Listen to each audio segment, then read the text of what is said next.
Hello and welcome to this week's episode of Dead Air and Lag Spikes. I'm Shell and I'm here with Text. Hello. And today we are doing part 3, our final segment on Fullmetal Alchemist Brotherhood. I'm excited. We have both watched the entire thing. This is only my first run through, but this is Tech's second time watching it.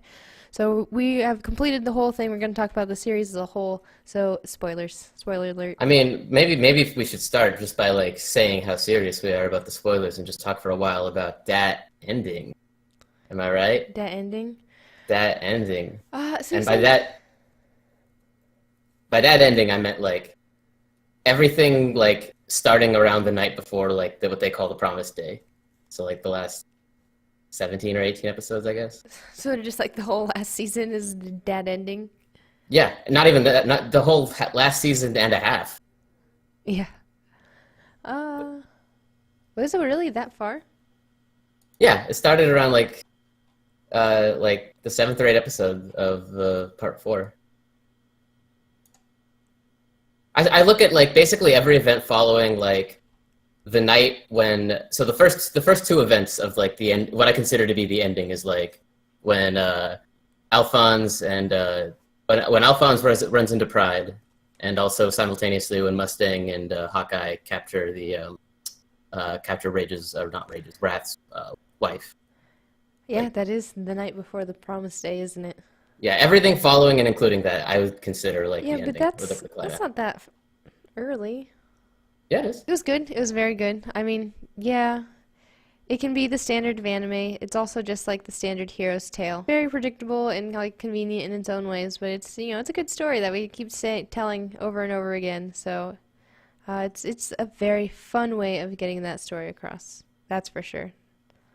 And we talked a lot about convenience last time, which I stand by. Is Oh maybe yeah, even I more feel like it so. only got worse. It's Really, I like, felt like the ending didn't have much convenience at all. Actually, I thought that they did a very good job of are you the kidding last me? bit of it. Yeah, The name something. slave number 27 set up all that plot armor and like had the That was counterspell ready to restore everybody's souls.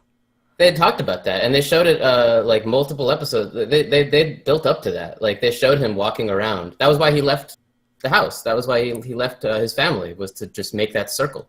That's the whole time. And they showed it at one point. Like he dug his. I guess they He, showed it at one point, and then like at the end when it happened, I'm like, oh, that's what he was doing. they showed it in part three, and not only did they show him doing it in part three, but they also showed, um, uh, simultaneously around the end of part three, them seeing the circle that he was talking about himself, right? The transmutation circle that they got when they flipped all those pages over. Yeah. Like they would build up to that. I don't think that that's convenience at all. That's the whole story. I mean, I just thought it was really impressive how well executed the whole thing was. Like every single character that was still alive got involved in a big way, and in a way that didn't feel contrived or forced. The closest thing to it feeling forced was Envy tricking Mei Ling or Mei Chang or whatever her name is to go back the Yeah. way she came. But honestly, that even seems kind of reasonable because if anything is unreasonable, it was Scar convincing Mei Chang to leave with that guy to begin with. Like, why is that going to be enough for your clan in the first place? So, I mean, even that I can overlook, and just I don't know. I think if there's one thing that stands out among everything else in the ending for me, it's everything involving Wrath and then bringing him down. I don't really know where to start as far as talking about all of this shit, but to me that stands out the most. What you think of? What about you? What stands out to you? Well, everything involving the boys and the bodies and Yeah, uh, for sure. sacrifice is like the main theme that's like really pound into the ground. Hmm. So that stands Yeah. out, and the whole religious connotations to it, like finding your place. It comes back to the hero's tale, like I mentioned earlier. I mean, can you elaborate on that, on those two things, the Yeah. finding your place and Okay, so the hero's journey. Have you heard of like the hero's journey as far as like yeah, the monomyth. Everything is exactly? the monomyth to some extent. So it is like the antithesis of the hero's journey. They learn about alchemy, they find their mentor, and then the threshold is definitely when they actually commit the taboo and they live their lives as hollow. As Yeah, separation, transformation. Sure. exactly. They have several helpers along their journey. They have the ultimate sacrifice where the brother sacrifices his whole being for the other's arm, and then Ed sacrifices his gate of truth, which is a transformation in itself to bring back his brother. And so just, sacrifice, sacrifice, transformation, atonement for their sins. And they come back through Alphonse's gate of truth. They come back to the normal world, and they continue their journey changed and bringing boons to the countries east and west. Yep. So, I mean, I agree that as far as Ed and Al's part of the story, it is, shot for shot the hero's journey, which honestly, like with the exception of Gurren Lagann, which is explicitly like going for that, like they name characters after like the famous versions like Epic of Gilgamesh and like the Iliad and stuff get referenced in that show. Aside from that, stuff like that, I tend to think that like the hero's journey is like something to just never bother because it's always there and it's like, okay, next. Like, but I do agree that like if you're focusing in on like Ed and Al, it is very, very like clearly there. Sometimes you have to squint a little, right? No, it's definitely there. Easily. But and I also agree with you that the show as a whole is kind of about like sacrifice and fighting to get your place in the world and stuff. But I think to say that the story was all about just Ed and Al's part in it is to give a huge disservice to just the whole story. I think the story was like did an overall really good job of being a much more kind of epic tale, and it definitely had some stuff to say about like pursuit of knowledge and like scientific reasoning. And like it had religion versus science and the purpose of the government. Yeah, political systems and political ideologies, and it, some of it was a better exploration than others. What I love about just manga in general is that it's all done by one guy, right? They always feel very personal because it's always one guy that drew everything, wrote everything. When that's the case, yes, it was a huge collaborative effort to adapt the thing. But it still feels very personal because it's all one guy doing it. And you can see that he was thinking about all these concepts as he wrote it. And, he didn't get as far with some of them as he did with others. Yeah. But it's cool to see like an author's thought process as a story itself develops. Yeah, so Ed and Al, for sure. Well, did I you also notice feel that, like the homunculi, I guess, they were also just representations of the same sort of story. It even uses the 7 Christian virtues as their names. It's like not really being transparent about what they were going for to help. So are you still talking about the hero's journey, or what are we talking about? Yeah, the hero's journey. Well, yeah. So how do the 7 sins relate to that? Well, like one of the parts of the hero's journey is like temptation by lust. I think like they took that a little bit too literally. But lust never does anything. Yeah, that's true. It's actually my biggest complaint about the 7 deadly sins as characters. Is lust. Is she just... same here. Well, first of all, why is she female? It doesn't really make sense to me if they're all like born of the same man.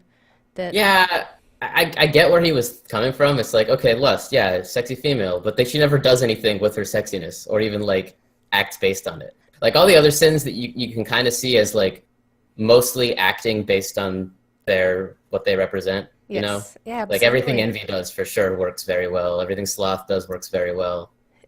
Especially when Sloth talks about like whether or not he should even bother thinking about what he's thinking about, and then he just goes back to working because thinking about why he's working is just a pain anyway, so he just goes back to working. Shit like that is great. Yeah. Greed, they did a good job with, but yeah, like lust, it seemed very superficial, her connection to her sin based on the other ones. Yes, it did. And all the other ones, they also like died by their sin. Did they? Let me think about that for a second. Oh yeah, let's see. Who died first? Lust. So Lust doesn't really count. I guess she was like burned to death by Mustang, who's a total badass, and she even like commented on how sexy it was to get burned by him. Yeah, and that was cool. That's like the most that she ever did with her like sin at all. Yeah, basically. And so like they kind of touched on it, but like all the rest of the sins really did die by their sin. Pride for sure, greed for sure. Gluttony got eaten by pride. I don't know about... Yeah, I was about to question that. Like, I guess you can kind of say that, but it's kind of like the reverse of what should have happened. Like, but... Yeah, it did involve eating, at least. Wrath died in a fight. Makes Holy sense. shit, Wrath. Like, okay, one thing I wanted to say about the homunculi is like, the, the show itself is all about sacrifice, and boy, did they have to work to bring down every single one of those guys. Yeah. Like, like there was never any point when any of those guys made it even remotely easy. You know what I mean? There was never any point where like a character like reached a new power threshold or like got the upper hand, even in a not like completely power level based way. It was like nobody ever got the upper hand. It was just like blood, sweat, and tears to kill any and all of them. And like Wrath especially, like God, there's so many parts of that entire like fight between him and like so many different characters. Um, I don't know, like I just love that. Not only did a guy have to sacrifice himself to like even put a scratch on him, but then another guy had to get stabbed and then just like use his abs to hold onto the sword so that could take the guy's sword away, and then he stabs him with the sword, like with the other guy's dead body there, just so that he couldn't see it. Like, ah, man, so good, love it. That's true. Wrath was easily the hardest to take down. It was like a And he should one-man have been. army coming to reclaim his country. Yeah, and I just respect that because you saw it executed really well, but think about how hard it is to like give a like satisfying like way to bring that guy down. Because like if you thought about any character fighting him beforehand, it's like how do you kill that guy? It's Oh, impossible. oh yeah, when you first see him in the tunnel and he just like looks at fucking Greed and Greed's torn to pieces. It's like, Yeah. what just happened? How does anybody deal with that? And just to hammer the point home, in case you forgot in the last 50 episodes, you watch him just like storm his own castle, chase a tank up the fucking stairs, like blow up the tank. Yep. And then even when he's injured, he puts up such a fucking fight against Scar. Even after Scar actually lands like a killing blow on him, he still fucking takes like the shard of the sword in his teeth and stabs him anyway. It's Yep. just like, Jesus, dude.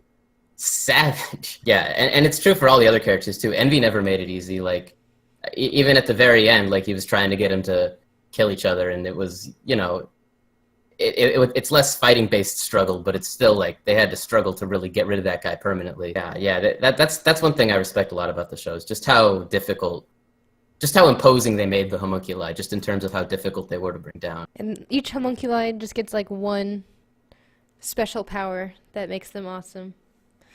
So Yeah, their ultimate blink. you you asked me last week who was the best, and I didn't know, but this week I definitely know who's my favorite homunculus. Yeah. Which one? It's Sloth. It has to be Sloth.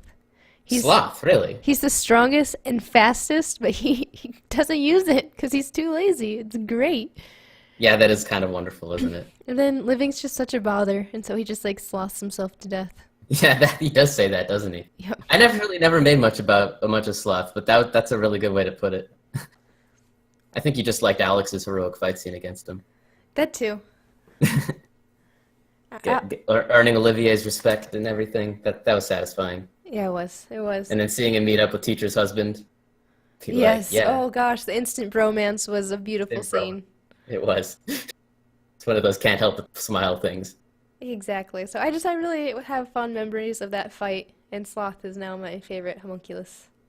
Yeah, and honestly, that's what I love about the ending is it's just perfect thing after perfect thing happening. It's like, oh yeah, these characters should have met and that should have happened. Like the whole time, that's the kind of thing I'm thinking. We should talk about Greed and Ling. What about Greed and Ling?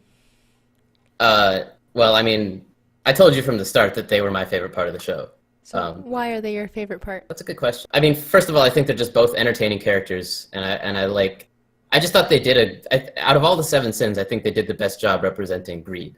And not only did they do that, they kind of like, I don't know, what's his name? Hohenheim kind of argues in a way. I think like the tragic if you're viewing like the downfall of the main villain, the dwarf in the flask or whatever, as like a tragic thing, definitely his like tragic flaw was like trying to separate out all of his flaws from himself. Just like he lost all of his personality because he was so determined to not be human that he just pulled out all of his sins, all seven sins. But the sins aren't like by themselves like I guess by religion's standards they're bad, right? But are they really bad, or are they what provide like color to the world in the first place? You know what I So mean? the problem with the seven deadly sins is not that these things are bad. It's that loving these things are bad. You know, people are for loving, and that's actually what a lot of the theming is in this saga is people are for loving and other things are not for loving. You know, if you love money too much, that's a sin. That's greed. But you know, money is necessary to keep, you know, Hmm. society functioning. Right. I guess what I liked about like the Ling and greed thing is that Ling was in some ways like a better representation of greed than greed himself was. Like Ling understood greed, I think, as a sin better than greed did. Because and he was saying that like it's the saying that he had for the whole that he repeated over and over again. Like a king is nothing without his people, I think. Yeah. Yeah, like I mean that's the thing that Greed himself didn't get.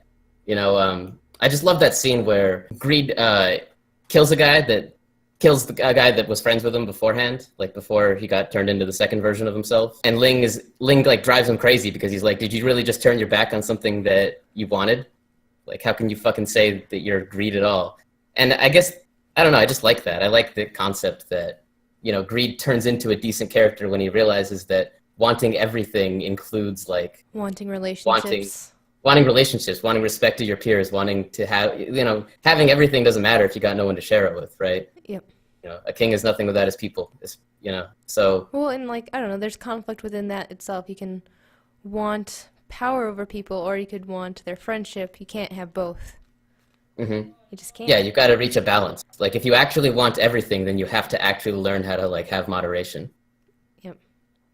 And I just thought it was cool how like thorough of an exploration of this they were able to do with these two characters, like just kind of naturally as they existed throughout the show. Um, yeah, and I liked both of them the whole time. I liked that they just learned to cooperate and stuff. Yeah, the whole thing. I forgot that he died at the end though, like Reed. I Yeah, like I really appreciate how he died. It really sends the message that yeah, it you hammers it can't home. be greedy and have friends. By having friends, you have put aside your greed in some way. Yeah, no, I guess in that sense he had to die, didn't he? Yep. He couldn't go on being greed anymore because he no longer embodied that sin. Greed is the most contradictory sin of all, I guess. It really is. Well, and that's another thing. It's like this is a Eastern take on a lot of Western ideologies, you know? Like hmm the seven deadly sins are very Christian. And actually, I think they're particularly Catholic. Or is it I don't just know. the seven holy virtues that are Catholic? I've kind of decided at this point that I mean, between me and you, you're the religion expert, so that's on you. It's dumb because I went to Catholic school my whole life, but whatever. Oh yeah, that was something else I was gonna mention. That so you have the seven deadly sins as like literal enemies in this saga, and you hmm have all of the seven virtues projected throughout the series onto the protagonists, every single one at some point. Yeah, wait, what? Say that again. Sorry. So, Uh, did you know that for every seven deadly sin, that there is a seven holy virtue or whatever? really? Yeah, so like I thought there the were four. what? Never mind. Go on. Tell me what they are. So like the sin is pride, but the opposite of pride is humility. And so Hmm. humility is a virtue. Wrath is the sin, and patience is a virtue. And so Huh. all of these counter virtues are shown in our protagonists. They're chastity, temperance, charity, diligence, patience, gratitude, and humility. So you're saying that each of these virtues had some distinct point in the show where it was like intentionally like a part of what was going on. Yes, absolutely. So okay, so I'm gonna go through these one at a time, and you're gonna tell me which Okay. chast. Well, that's easy. That's with between Holheim and his wife. You know, she'll wait for him, and she's sorry that she didn't wait for him because she died first. That's Okay, that's chastity at its finest. okay, legit temperance. Like nobody drinks in this show. I guess like Holheim does. Yeah, I guess that's kind of implicit in the whole like military setting in the first place. Yeah. You know. All right, we'll skip that one. Charity. It's all about charity, like Right. Yeah, I didn't giving even to really. others and being hospitable with your home. hmm Like Hughes really drives that home, and oh gosh, May, what's her name? I'm always tempted to say Mei Ling, but it's not Mei Ling. I think May's it's Mei Chang. okay. Well, May, you know who I'm talking about. May's, Yeah. sees the charity of the people, in this foreign country and is just like touched by. Yeah. You're actually completely right. Like that's all Mei, isn't it? Yep. Yeah. Especially like I really started to love Mei at the end, towards the end of the show. Like she grew on me. Like she was kind of like the sleeper favorite character during the show. Really? Oh my Especially goodness. I liked when like there was a philosopher's stone being kicked around on the ground and like she was like struggling to like look back and forth and she dish the stone. I don't know. Yeah, It she was ditched cute. the stone to heal because she's the best. And without her, they wouldn't have been able to get uh, Ed's arm back. Mm-hmm. Oh yeah. Yeah, I also like how much of a secret badass she is. Like that little scene where she's running from the zombies Yep. and like she trips and then there's that giant like kind of kung fu dance thing that she does. You know what I'm talking about? Yeah, or she's just, Yeah. taking on many enemies at the same time. Yeah, that show had like just the last 20 episodes or so just like had such good action throughout the whole time. Like such well-paced action. Like such good like ups and downs. Oh my god. That fucking fight between Al and Alphonse and Pride when Al gets the stone, like he decides to use the Philosopher's Stone. Oh, yeah. That was so well done. Like that's one of my I forgot about that fight scene, but I think that might be my favorite fight scene in the whole show. Really? Yeah, because he didn't actually it wasn't just like his attacks were more powerful or anything. It was like he was able to just like do stuff as fast as he was thinking and just like be really creative and just be like just kind of it really seemed like his powers were just amplified and he was really using them to like really clever extents. Just like when he stabs at Pride with the sword, but then Pride dodges, but then he makes the sword like turn like 90 degrees. Or when he like makes a flash bomb like above his head, but then secretly like making a flash bomb from the like soil on the ground at the same time as a decoy. Just like so many little things. It wasn't just like big attacks. It wasn't like you have a big stone, now it's time for bigger attacks. It was like Outplayed. it was just yeah. They didn't take the lazy way out when he got that stone and used it. It was like a super hype. This is shit. This is cool. This is powerful. I can Well, understand. I feel like it's Powerful. also in the character of Alphonse. He didn't want to just use all the power in the stone. He realizes that these are people's lives that he's using, and so he wants to use the stone within moderation. That's a good point. I didn't think of that. Yeah, I can see that too. And yeah, Alphonse is the best. Of all the characters, Alphonse is easily the best, and he's my favorite. I can't disagree with that. Cannot disagree with that. He's a good kid. And I think he represents patience in all this. Ah, did we say diligence yet? Well, diligence is Ed for Probably. sure. I was about to say Ed. Yeah. Ed's the one that never gives up. Ed's the one that's always working at everything he wants. We even kind of joked about it last time, I think, where I was like, wait, they have hobbies? It's like, Yeah. no, they don't have hobbies. They're just constantly working. Yep. Kindness, fuck it. We don't have to fuck it. And humility. You have anything interesting to say about humility? Well, I guess it comes back to Ed again in humility, because like that's like the thing. He's the pipsqueak. Oh, come on. He's You don't want to pick different characters for each one of these? I know. Okay, I really do want to pick different characters. So who else is humility? Let's look at characters we haven't like picked out yet. What about Mustang? Maybe Mustang is temperance. Yeah, Mustang's temperance. Well, he's like the military guy. He's all about Yeah, the that's why I said it. organization and doing it to the books and making sure that he's doing it right, the right way. Mustang's definitely temperance because there's that scene in the end where he even like starts to lose his way a little bit and people like lose their shit. They're like, "Oh no, you didn't." Although that was kind of awkward that he was getting lectured by a child. Yeah, The flames of vengeance. right. So he's actually all about It's that the temperance flame. self control. Yeah, yeah, that's cool. I have a pick for patience. Okay, who's your pick for patience? Scar. Because I'm looking at like the descriptions on Wikipedia, and a few of the things that fall under patience are forgiveness and mercy. Not to mention, he's the one that has the final fight against Wrath, and patience is the inverse of Wrath. Yeah, okay. I can dig that. Yeah, I could get into it more, but I think, yeah, if people have seen this show, they know what I'm talking about. Well, yeah, there. It's maybe not necessarily him specifically, but his whole trope with Winry. Hmm. She forgives him in a way and mends his arm instead of delivering judgment. Yeah, I would also think Winry falls under patience too. Okay, let's do this. Let's allow for like multiple characters to fall under the same virtue, but not for there to be any overlap. All So if right, Winry falls under patience, then she can't fall under diligence. I'm thinking too like Venn diagram here about this, I think. But totally. what about kindness? I don't know. Does Hawkeye get to be a main character? I was thinking Hawkeye too, actually.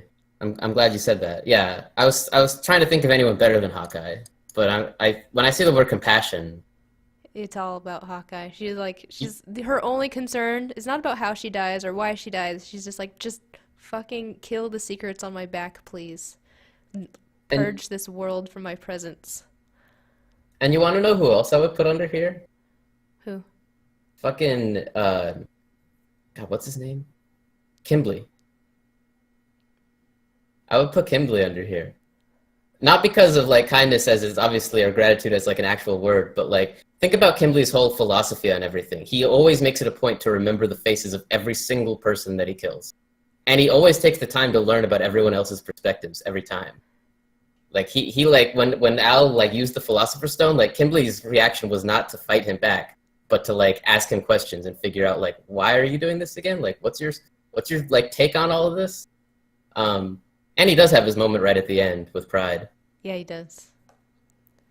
Yeah, I would think that Kimberly actually ironically falls under here. Yeah, that's definitely a sense of gratitude. Like, you're grateful for the people that you get to have power over. Yeah, and compassion and just kind of like I guess empathy, sort of. And grateful for the opportunity to use a philosopher's stone. He seemed always like Yeah, in awe of its power. Kimberly's like that one character that I don't really appreciate as much as I probably should for what his presence was. Because I think they could have done the psychopath thing in a lot more of in a lot less of an interesting way.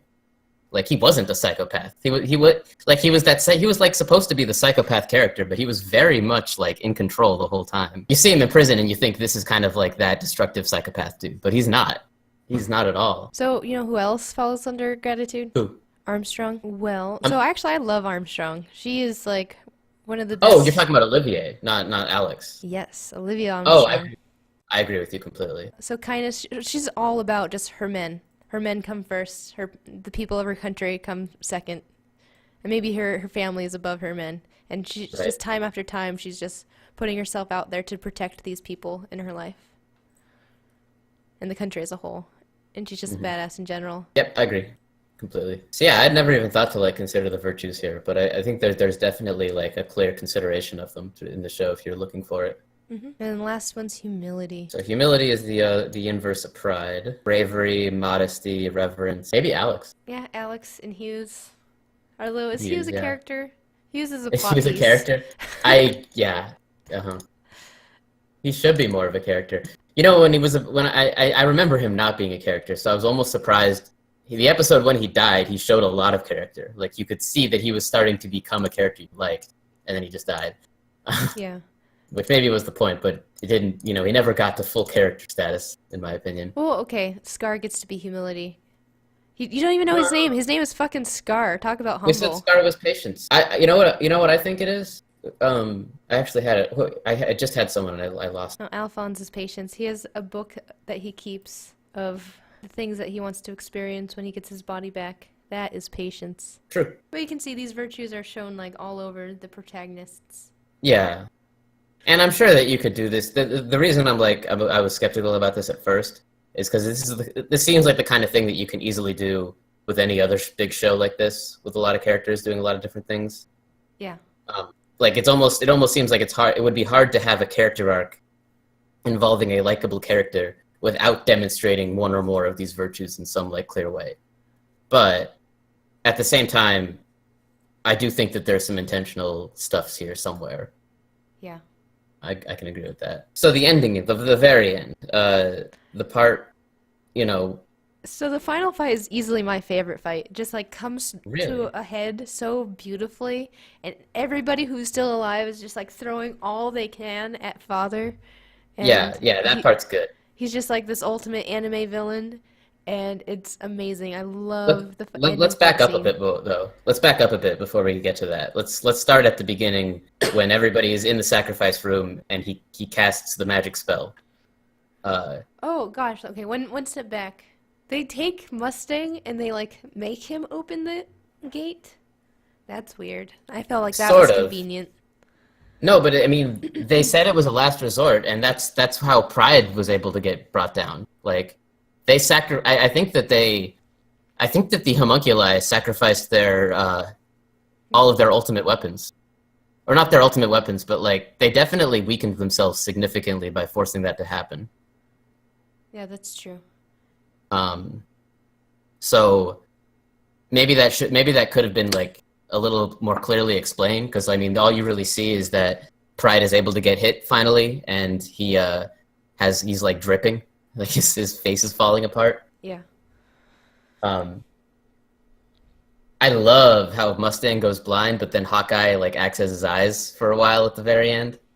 Yeah, and that That was too perfect. yeah, that was cute. But yeah, like I was actually mostly like I want to run through like all of the different gambits that come into play like during this whole thing because like a lot of different things happen like one at a time, and I honestly don't think any of them are convenient. I think the ending was very well done as far as like a this is how the villain got brought down standpoint. So yeah, they had to force Mustang to open the portal, and that weakened them in some way. That wasn't entirely tangible, but it did weaken them and it did matter. And then Father casts, you know, the spell. The whole show, you know, involved explaining how they made that giant, you know, what do you call it? What's the word that's escaping me this whole time? The carvings. What do you call those? Transmutation circles? Yeah, yeah, okay, transmutation circle. Like he made the whole country into a transmutation circle, casted that spell. Everyone lost their souls, except for the 5 sacrifices, because if anything's convenient, it's the fact that they didn't die during that. I Yeah, don't like. like since when do sacrifices not die? I I, mean, they were in the circle, which is like where people were supposed to be to live. You know, as you saw from like the Xerxes like flashback. yeah. But at the same time, it's like yeah, they are called sacrifice. And most of like what Hohenheim seemed to had planned involved letting the sacrifice happen in the first place. So he had to know that he wasn't going to die to make any of that go on in the first place. But I guess I don't know. Maybe actually we need to back up even more because when Hohenheim first shows up in the room with Father, he has his first kind of gambit that he plays where he lets the guy try to eat him. What do you want to call? I guess just call him Father. Yeah, father. When Father tries to eat him and he like infects him with those souls that he had like found out about, Yeah. that didn't work. He activates the circle. Everyone loses their soul. He turns into God, or like he turns into like, I guess he consumes like the energy that is like the memory of the earth or something. Is that what they said? Well, in the sub, it's he absorbs the energy of God, basically.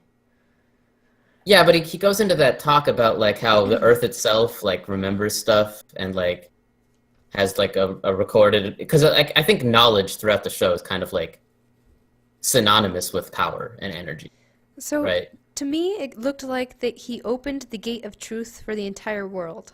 Yeah, exactly. Yeah.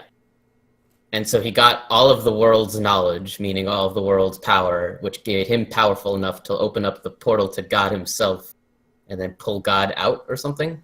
Yeah, he tried to he well, yeah, I guess he did pull him out. He didn't just see the truth; he absorbed the power itself. Yeah, he absorbed that power itself, and he was able to do that because I guess you needed a solar eclipse to make that all work out or something. Uh, but then that very solar eclipse, you know, is what actually physically makes the other circle, the reverse transmutation circle, and then you know you realize why Hohenheim had to leave his family in the first place, so you could walk around the whole country and drop souls on the ground the whole time. Um, so that was cool. So that, and that didn't kill him. That didn't like end everything. Reversed It just the transmutation circle that killed everybody in the country. That was yeah, that was the yeah. big concern. It's like, what is this country's government even doing?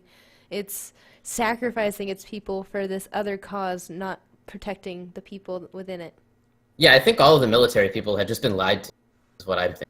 Like, Yeah, just it like the was. king of Xerxes was. Like, there was no army, there was no like immortal army to take over the world or anything like that. I mean, there was, but that was just that was a farce. He was just he was just giving them motivation to do what he wanted them to do so that he could kill them all. That's how I interpreted it anyway. Yeah, yeah, but Um, yeah, so he loses all of those souls. So the only souls that he has left to like power himself and like hold all that information is the stuff that he had before, the souls from Xerxes. And so he can't handle the information anymore. That's like the sun explodes in his hand, and that's cool. But then I like that he is like, he's still super powerful and imposing at that point. It just completely sets it up for like an epic final kind of battle sort of thing. yeah, and he can just like make philosopher's stones like Yeah. at will, sacrificing people left and right without even like needing to make circles hmm because he's seen the truth of the world. Yeah, so how do they finally kill him though? What happens after that? So that was like the second like gambit that they used to kill him, to beat him. Like the first one being wait for him to try to absorb you and then infect the body, infect the leather bag with all the good souls. Greed kills him. Which was it really just greed? Yeah, so Greed, his ultimate weapon was the carbon shield.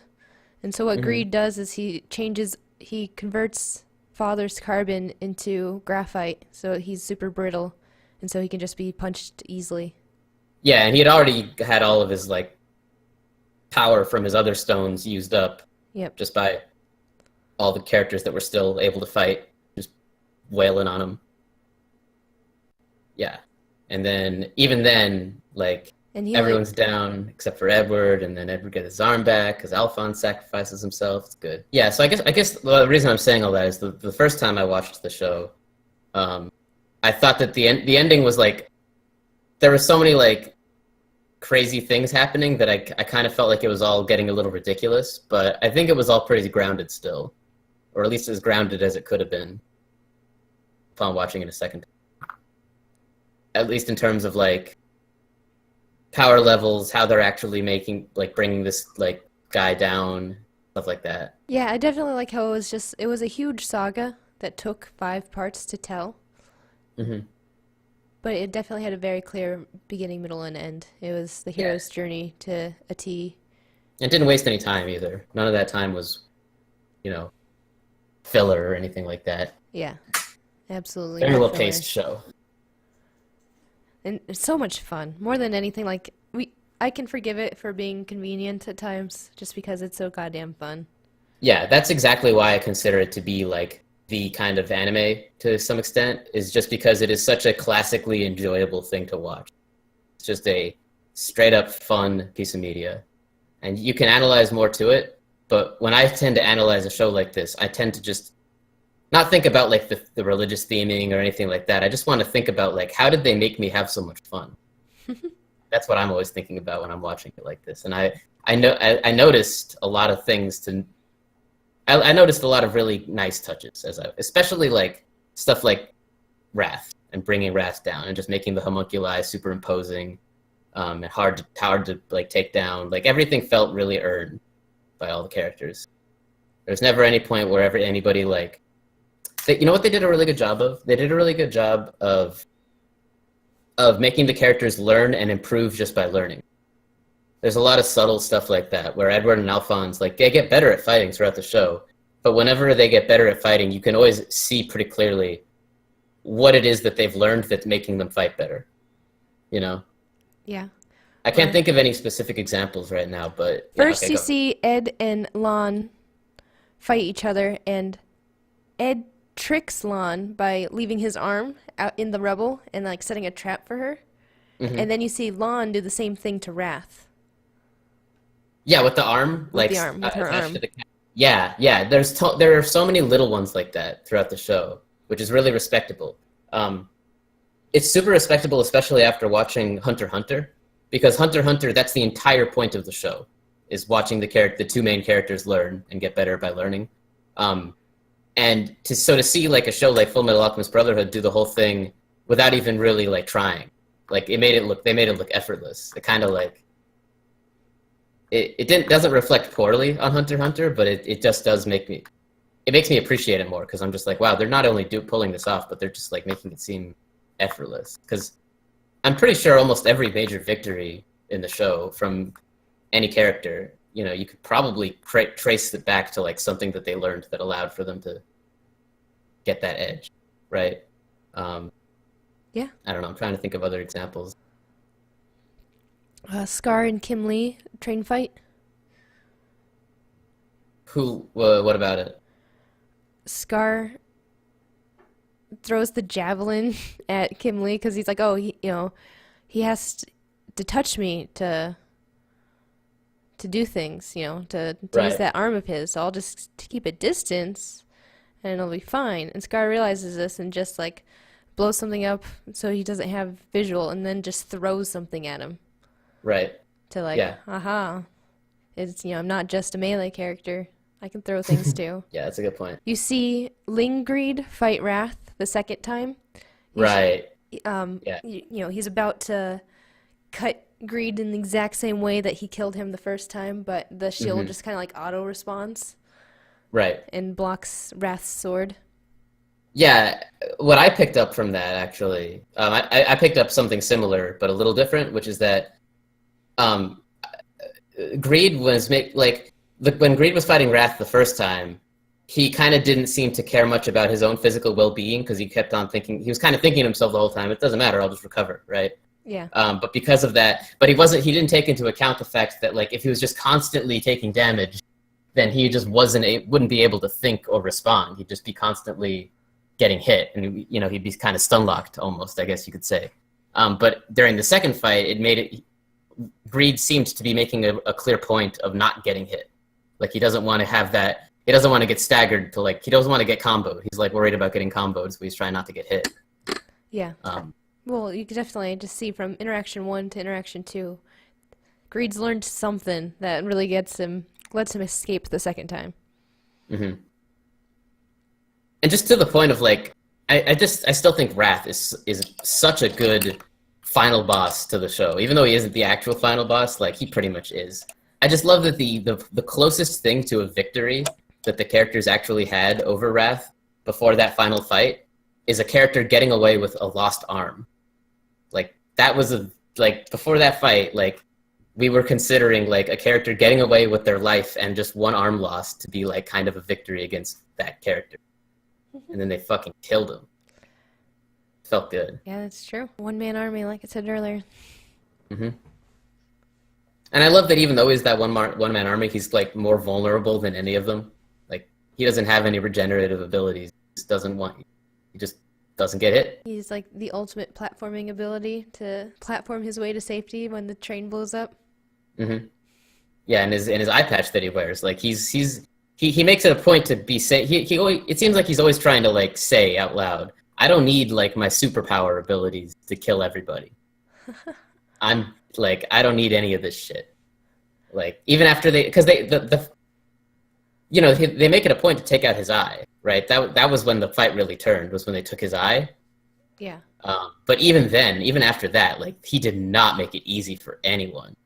Like I remember when just another thing is like when he's hanging off of Ling/Greed from the edge, and the random soldier comes over to shoot him off, and like even then, like the soldier hesitates for half a second, and Wrath throws a fucking dagger at the guy. Manages, like he just never makes it easy. Everyone has to struggle with that guy. How to do a badass villain, like that's that character right there.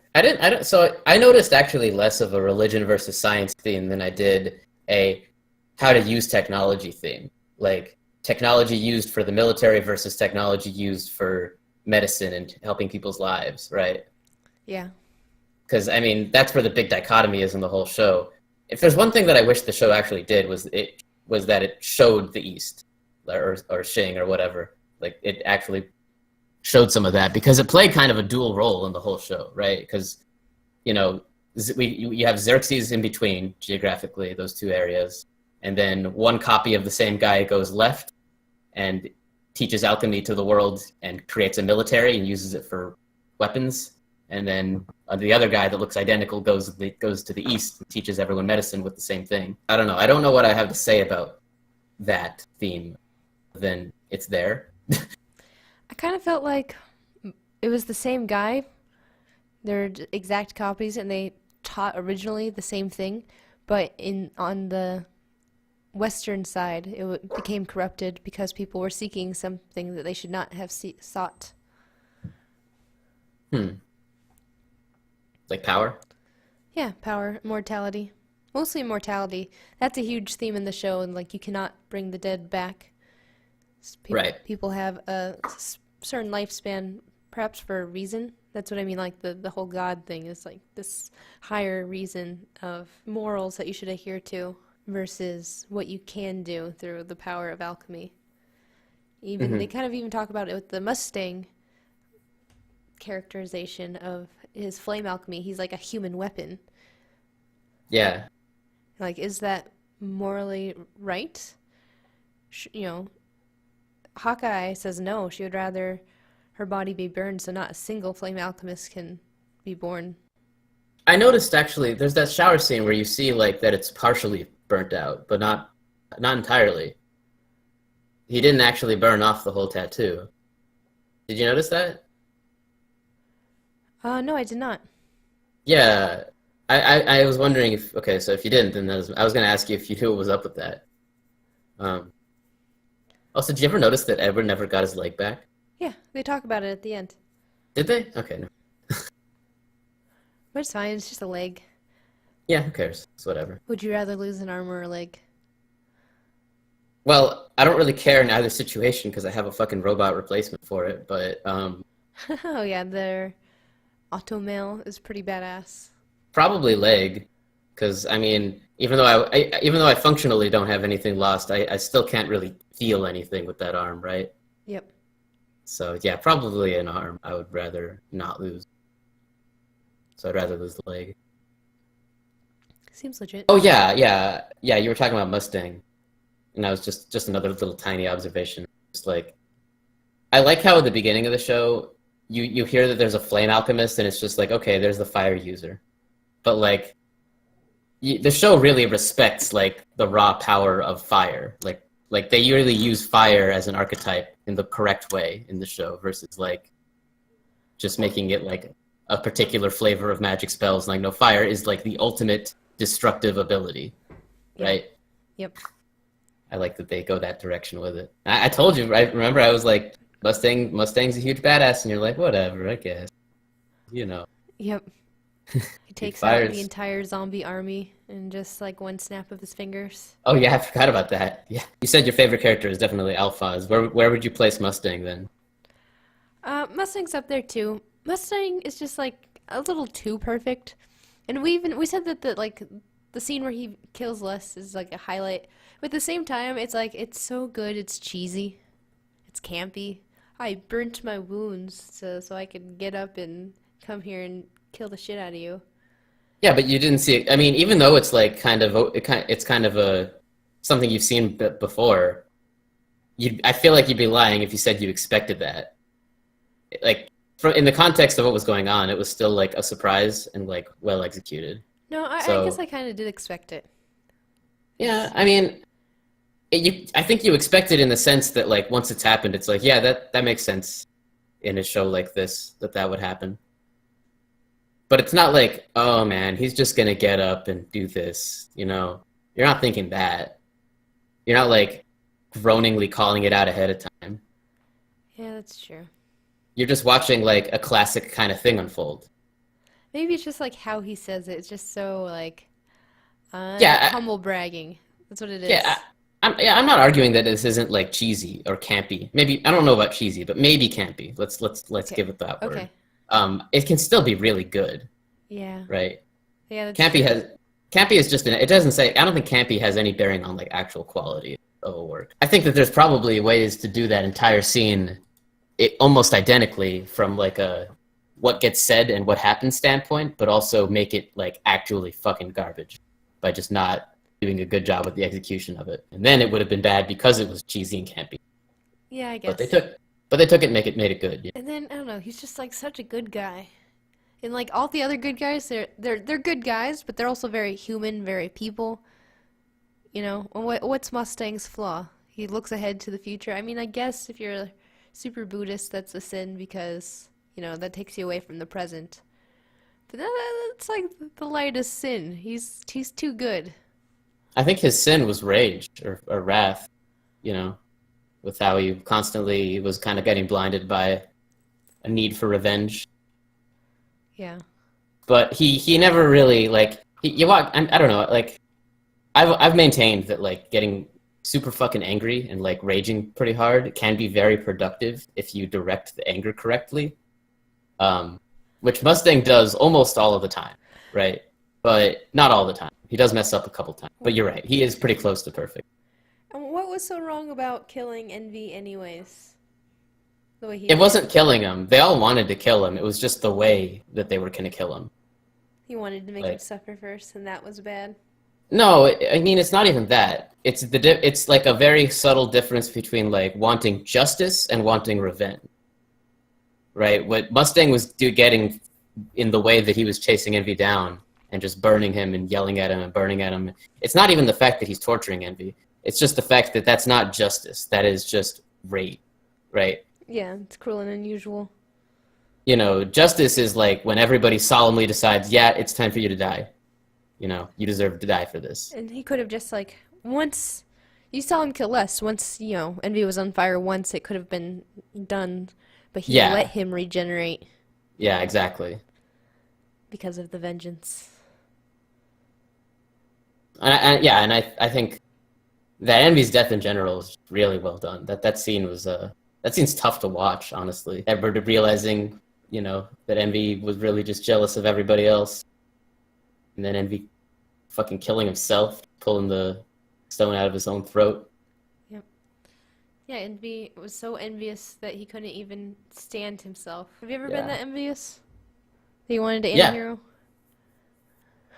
Yep. For sure, man. High school me. Pretty much high school everybody. Yeah. So yeah, they definitely did that very well, and they did all the sins very well. Yeah, I'm thinking the more I think about it. Yeah, because envy is like probably the most self-destructive of any of the sins, and so it's fitting that one kills himself. Yeah, and then greed, super contradictory, like that we talked about that. Yeah. Sloth was the way you brought it up. What did you say again? You said like he's the fastest and the strongest, but he's just too lazy to be either. Yep. Too lazy to think. Yeah, he's cool. So yeah, Fullmetal Alchemist Brotherhood. Definitely justified on its. I think it's still #1 on my anime list. It's one of those paradox shows where it's like, it not only is like the most popular thing, but it also kind of deserves it. Like the most popular thing is never going to be the best thing, right? But as far as but I think that FMA Brotherhood is like the best timelined for whatever. It's the best possible, most popular thing. Yep, there it is, #1. A full 5%. 5 percentage points, I guess you could say, higher than #2. Yeah, really great show.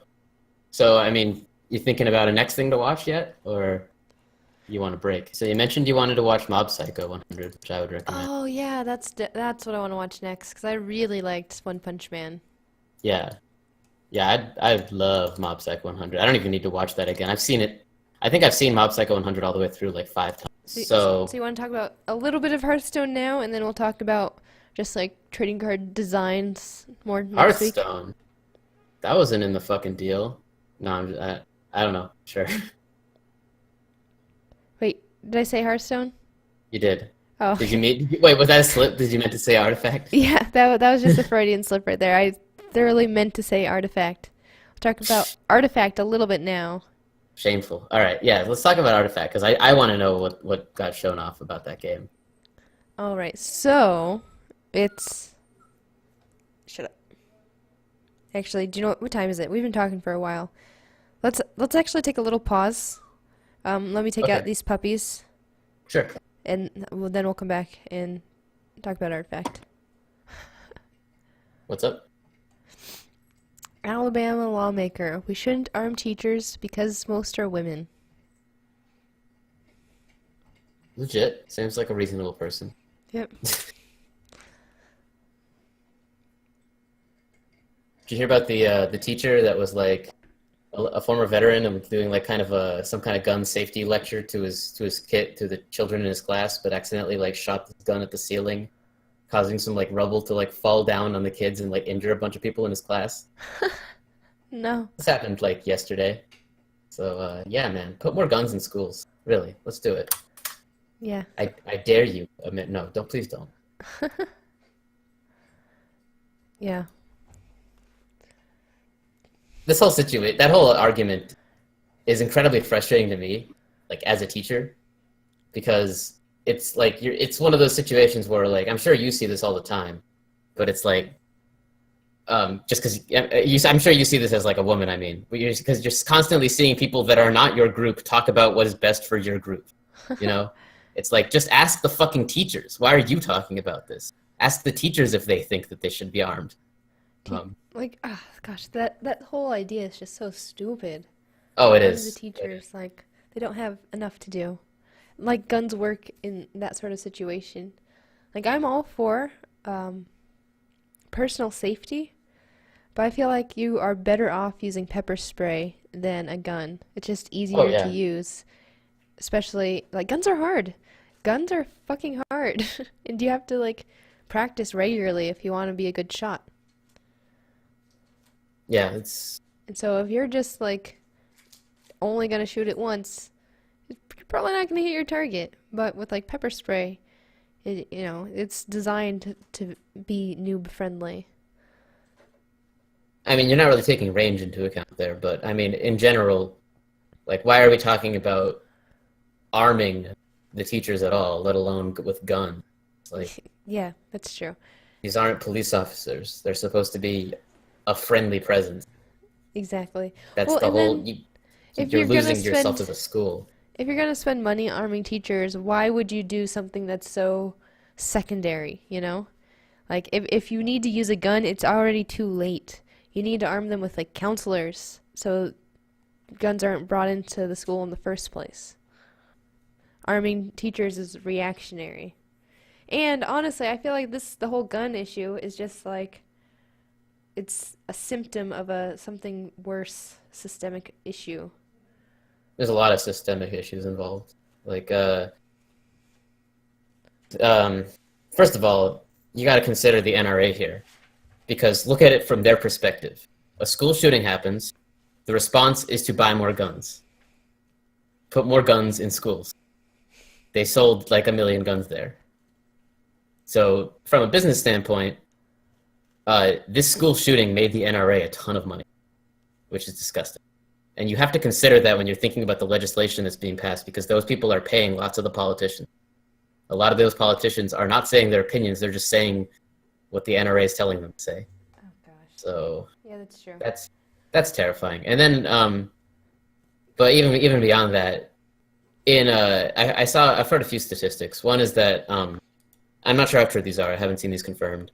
But I think something like the number of gun-related deaths in Japan last year was like I think like 3, and then the number of gun-related deaths in the United States was like, I don't know, something in the hundreds or thousands. So the thing about that is that that's utter bullshit.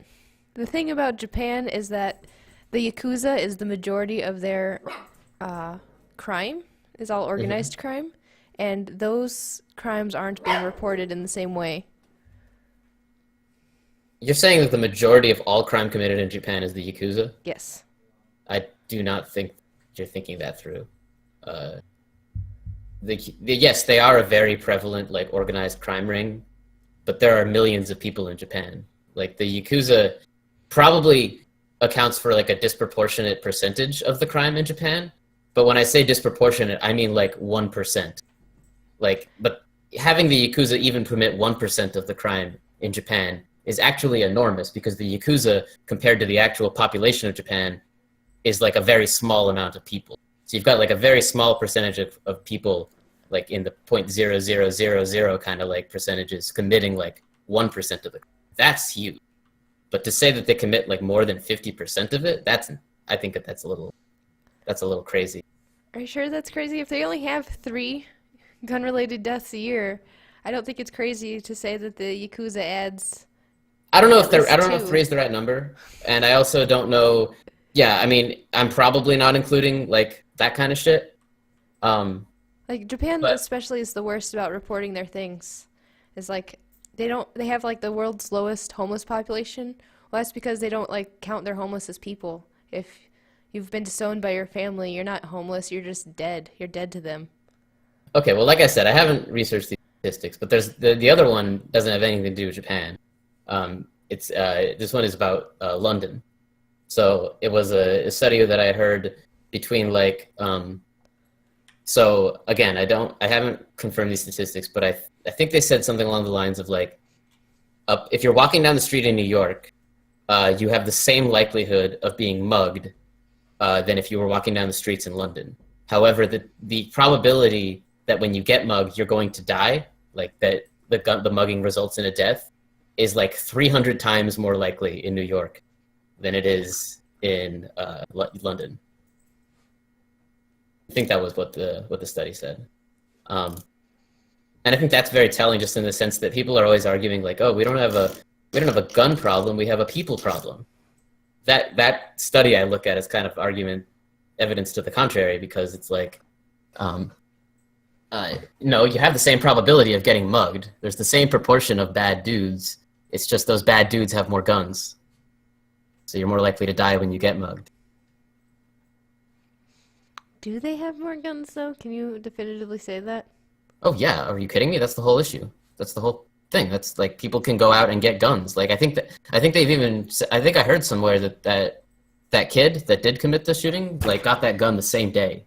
Like he had other guns, but like I'm pretty sure the gun he used to do the shooting he got that day, and just left, went got it, and then killed a bunch of. I could be wrong, and even if I am wrong, I'm right in some other fucking situation, because there are mass shootings all the fucking time that don't get reported. So Yeah. So, like, I don't know. I agree with certain amounts of regulation. I mean, kids don't need guns, especially the developing teenage mind doesn't need access to weapons. I feel like it's your right as an American citizen to own whatever the hell you want, but that doesn't start till you're 18 anyways, so it's fine to keep guns out of kids' hands. you don't deserve a gun if you're not like if you're not a stable person, you shouldn't have a gun. There should be vetting for that too. So I agree with you, but I think it also, age is one thing, but you should also have to undergo like annual psychiatric evaluations to or something like Annual? that. Oh my goodness, that's so Maybe not often. annual, maybe bi or triannual, but you should be the people that own guns should be very dependably stable and dependably trained. I think that I don't think that there's much. I don't think I need any training to go and buy a gun. No, not I at think that you all. should be able to say. I think you need to be able to show that you've taken a class to be able to purchase a gun. Also, so like these are just basic things that we just don't have in place. Like, yeah, you should have a right to bear arms, but you should fucking earn it. So that's great and all, and it would be wonderful if it worked that way. But I feel like when you're trying to think about gun regulation, you have to realize that a lot of the people who are using these guns don't mind breaking the law anyways. And so the access that they have to guns isn't necessarily restricted, but then you're just kind of like making it more difficult for your average citizen to get their guns. And even when Yeah, they do everything according to plan or compliance, things might happen anyways. I mean, the Las Vegas shooter, he was an older gentleman, completely checked, passed the background check, got all of his guns and ammunition completely legally, you know. But yeah. one None of this is day, for gonna some stop. reason, Yeah, none of this is gonna stop these mass shootings from happening. exactly. So I Um, feel like these are all just symptoms of something much worse. What, that America is evil or something? Because no, we have the same human biology here as every other country. I don't Same, think that we're evil. God, no. that we're sick or something, but No, like I we're think we not. have a cultural problem. I don't. I mean, we have lots of cultural problems, but the cultural problems are I think, are a minuscule reason, a minuscule part of the reason that this has happened. Like the thing is, like, I get your concern about, not really concern, but I get the futility that you're seeing in my suggestions. But like, this is, compare it to the actual like other thing that where this is done, right? Like drugs, like drug regulation. Drug regulation doesn't serve a purpose. Like I don't see a point in like having, for the most part, I think most drugs should be legal. But like to put these kinds of like um, roadblocks, I guess you could say, in the way of getting guns. Like, think about the extra day that it might take some guy to like get his guns. That's one day where that dude can calm down. You know, like if this person has to jump through one extra hoop to get a gun that would use that gun in a way that you don't want them to use it, that one extra day can really mean a lot. Or one extra thing that they have to do, one extra human being that they're forced to talk to. You know what I mean? Like, even if it's not the person they're supposed to talk to, even if they have to go through a back channel and buy it from someone illegally or something like that, that's still one extra hoop they have to jump. So I think you can only really view it as a good thing. I just feel like there wouldn't be a huge change. Most people would be willing to comply or not, so nothing would change. That's not a reason to not do something. If there isn't change, then there isn't change. But that doesn't mean we don't do it. You know, we have to try something. Right? Do you agree with that? That we have to try something? Doing nothing is obviously not the right solution, Sure. but I feel like we should do nothing involving gun regulation. Okay, well, so far you've only said that you don't think it'll work, but you haven't suggested any alternatives. That's what I said, that it's like a much, much scarier issue. It's a cultural issue where people don't know their place. Well, yeah, there's another aspect to this whole thing, which is economic, right? People are scared of where they're at in life. They're losing their jobs. They're not getting the jobs that their parents promised that they would get, especially, the middle-aged white male population.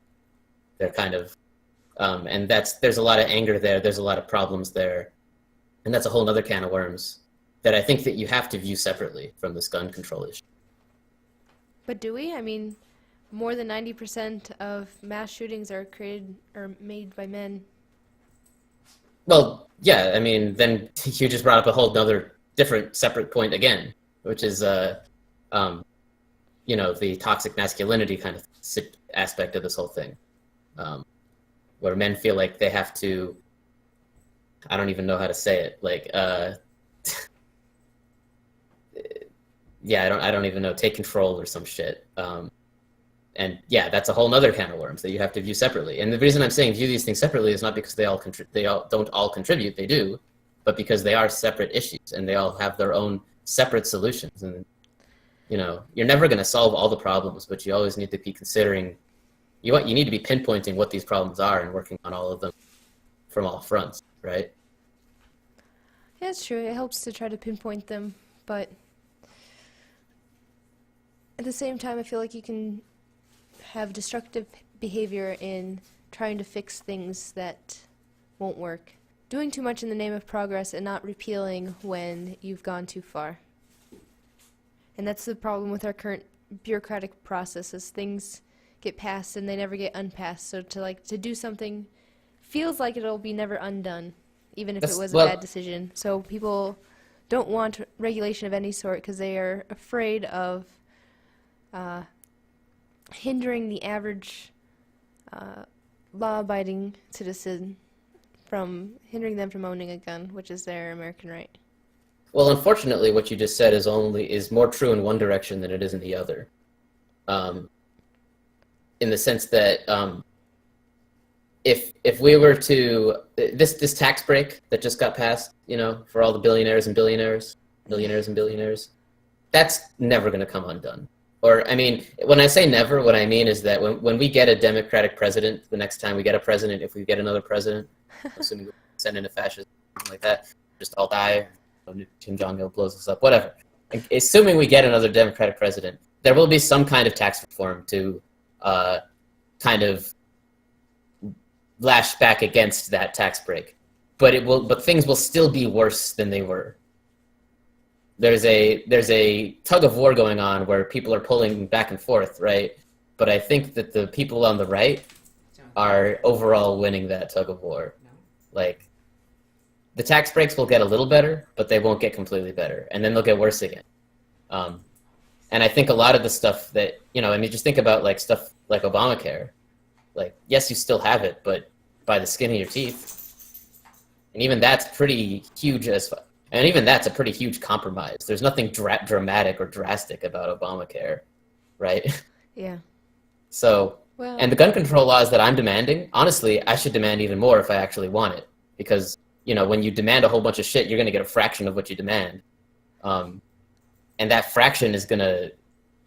That could easily go back away, right? The NRA still has lots of money. Even if these kinds of laws that I'm demanding, get passed, I think that they will way more easily than you think disappear. So I don't know. You have a point, but I should try to find some more statistics on this stuff too. So you mentioned Japan earlier. Japan also has a very different culture than America. In Japan, they have the concept of wa, that the greater whole is bigger and better than any individual. And it's perfectly acceptable for somebody to just commit suicide if they don't feel like, or if they feel like they're a burden onto them, the society and their family. And True. It's perfectly acceptable for people to just kind of do that.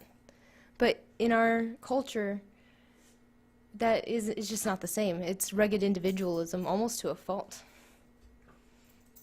True, but I think that's changing. Where I feel like these individuals feel like society has failed them, and their individualistic nature lets them, in one last terrible act, get pleasure out of society before they commit suicide. Because they're doing the same thing. They're killing themselves. But they're just doing it in such a way that they can extract one last individualistic pride. Yeah, that's a interesting way to put it. So I feel like it's not a gun issue. There's so many other things that we can talk about other than more regulation that I feel like won't even work anyways. Well, I think that the statistics are against you there with that thought. Like, countries with more gun control have less gun violence, just as a general rule. And I think you can see that in data pretty clearly all over the place. But beyond that, what you're suggesting may well be a part of the problem. And we could argue here about how much of the problem that thing that you just said is responsible for it, and how much of the problem is a gun control problem, and how much of the problem is an economics problem. But the bottom line is, what the hell do you do about the thing that you just said? I don't know. And that's the thing. That's why I said it's scary, because I don't know what the hell we do. Well, I think that you're massively oversimplifying it by saying it's just straight up not a gun control problem. It is a gun control problem. It's not just a gun control problem, but it is, and I would argue primarily, but that's not even what I'm arguing here. I'm just arguing that it is a gun control problem. So, and gun control is a, comparatively very much simpler problem to approach. It's more direct. There's more you can say out loud about it. And I think that a lot of these cultural problems that you're noticing would gradually go away as we fix more of the concrete stuff. Economically, that economics encourages that rugged individualism that you mentioned, right? It's all capitalism, right? If you earn money, it's because you deserve it, and you're supposed to screw over your fellow people to get your money, and money is kind of what replaces morals here. But that's our economic system that's encouraging that. right? What if we had more, I don't know, worker co-ops where we have corporations that are run more like democracies? One person makes like more than 5 times what another person makes, and you have rotating positions and stuff like that. Like maybe that would encourage like more solidarity, not to mention help the economy, like help more people have the money to survive and not go crazy and kill anybody, but also just feel more like they have a family, Yeah, they have a agreed. home. I You know, think, well, there are concrete little things you can do here or there that I think would fix the issue that you're saying that we have culturally. And gun control is part of that.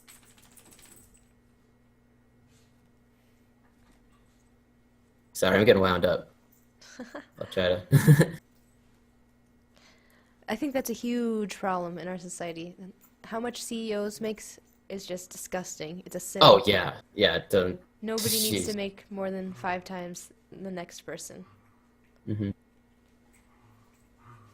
Yeah, in general, all of our problems is just this complex, completely messed up, jumbled web of issues that are all amplifying and affecting and creating one another. Yeah. Well, okay, here's another issue about the gun thing is this outlash of violence has been so recent. Guns have been an integral part of this country for such a long time, but mass shootings have only been in the last like 30 years. More That's last like 20 years. um, I don't know how you can say that it's recent. I guess the first like really well documented school shooting was Columbine in like 96, 92, something like that. Yeah. But I mean, there's definitely lots of problems with gun violence before that. We've always been a gun crazed country. Maybe not as far as like giving our kids guns, but I mean, we've always had a gun violence problem. I don't feel like I'm not sure where you're coming from by saying it's just 20 to 30 years old as a problem. Like where's that like marker coming from? Yeah, well, Columbine, mass shootings. Mass shootings? Yeah, I mean, there's probably something somewhere that broke the camel's back in terms of like the first school shooting, but definitely not the first mass shooting. And another thing is like, I mean, I don't know a ton of history here, but there was a calming down period of the world where things like these mass shootings, maybe 70 years ago or 60 years ago wouldn't have been as insane to hear about as today, right? Just in terms of like the technology we have now to potentially prevent this kind of thing, and advances in technology and society and policing, etc. I think these shootings become more surprising and hence bigger stories as we progress as a society. So yeah, I don't know. I don't think it's as recent as you think it is. I mean, if it is more recent, I would probably mostly credit the uh, stagnant wages in the last 60 years as like the reason for it. Yeah, I think so too. That's what I'm saying. It's like this huge cultural issue because, like you mentioned earlier, the way the CEOs are paid in our country is just capitalism at its finest. Yeah, we program these machines, these corporations to just increase profits nonstop. We just say, they have one axiom. They're a mathematical model of a system that has one axiom, which is the derivative must be higher than zero, right? Revenue minus profit, right? Revenue minus cost. The derivative of this function with respect to time must be positive. And these corporations go out and they do that. They increase profits. They just do it. For themselves, like on an individual basis, and then, I don't know, it's easy to see these, the gradual instability of a system like that, but then also, we're trying to give them more rights. Like what? It's fine to have corporations. You need to have corporations, I think. I think corporations are necessary in a society at this point, but like, why are we trying to give them like unfettered, like, ability to do anything they want? Why are we trying to like Yeah, give ownership of the society to them? That's just silly. What the hell do we think is going to happen? yeah, that's the biggest issue. Is in the '70s when we decided that uh, money was free speech and that corporations could buy campaigns, that's when it really went to hell. Because these people had more influence over our politics. And so Well, these...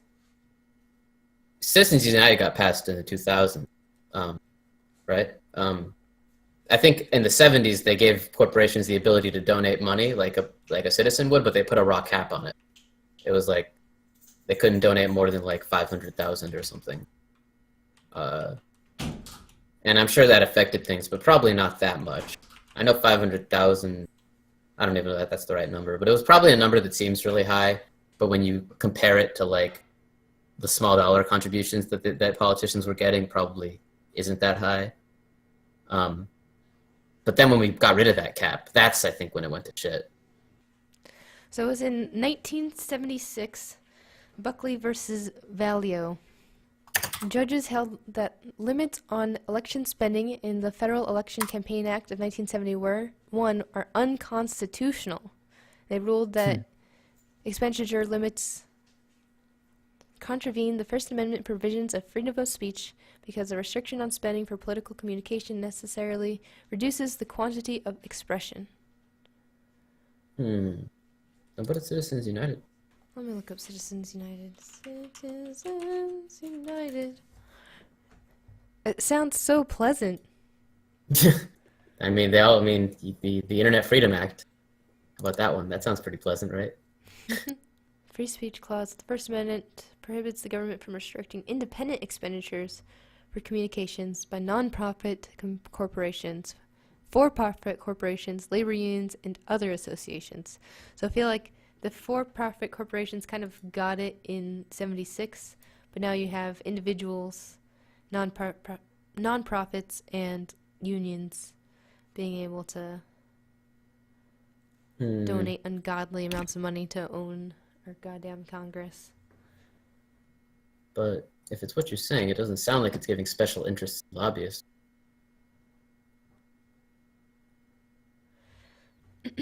Well, special interest is like the NRA. The NRA is interested in especially guns. Right? Yeah, the NRA is. Yeah, actually, yeah, the NRA is a perfect example of a group that would benefit from this. So let's talk about card games. So, yeah, card games. Let's forget about the fucking... that is that. No, that was still a good talk. I'm glad we talked about that. But let's get to card game. No, I feel like I just want to say one thing. Okay. I don't know what it is though. Okay, take your time. I guess it's just that prohibition never works. Prohibition never works. Pretty much. Prohibition hasn't worked for drugs, but I think it does work for guns. And again, I don't have the data because I don't remember anything. But I think if you looked up data on countries with stricter gun laws than the United States, i.e. prohibited gun control, like that's prohibition, right? Would you call that prohibition? What do you mean by prohibition? Do you just mean like laws preventing people from getting stuff easily? Yeah, basically. Okay, well, every country has more lax gun every country besides us has like stricter gun control laws. So if you want examples of whether prohibition works or doesn't, I mean, obviously you're going to look at that data with a bit of you're gonna not completely like see that as proof because you're smart and you know that correlation doesn't imply causation. Just because a country has stricter gun laws and happens to also have less gun violence doesn't mean that the stricter gun laws are what's causing it. But you know, I can only argue that there is a large amount of statistical correlation, enough that it is statistically significant, and you can show that in all sorts of ways. Well, so the thing is, I'm not sure if you can just like give us numbers because all these countries have very different cultures.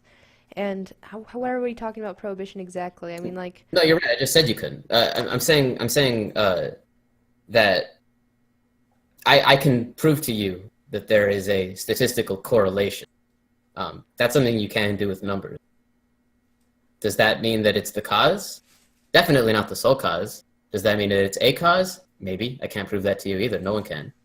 And you can look at it with skepticism and say that I think culture is also a big part of it, but but you can look at those individually too. You can look at each country one at a time and look at their cultures and see if you think on average, uh, those cultures are contributing more. You can make those points, but like that's not the point I'm making.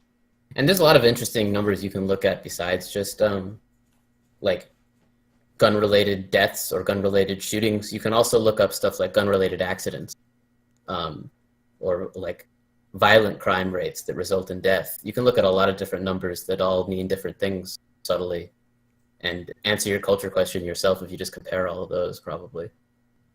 I'm not saying that I'll be right. I'm just saying you probably could. But like, can we though? Or will we just see that violent crime is violent crime? If it's not a gun, it'll be another lethal weapon. Well, there are numbers that would show that if it's true. Because then if it looks like if you have country A and country B, and country A has very lax gun laws and country B does not, and they both have high violent crime rates, and then you look at those two, you look at that special sample and you say, is the number of deaths in country A larger than the number of deaths in country B? And if the answer to that is no, then you're right. But if the answer to that is yes, then that's a sign that you're maybe wrong. So there are ways to think about that kind of thing with numbers. You just have to be clever.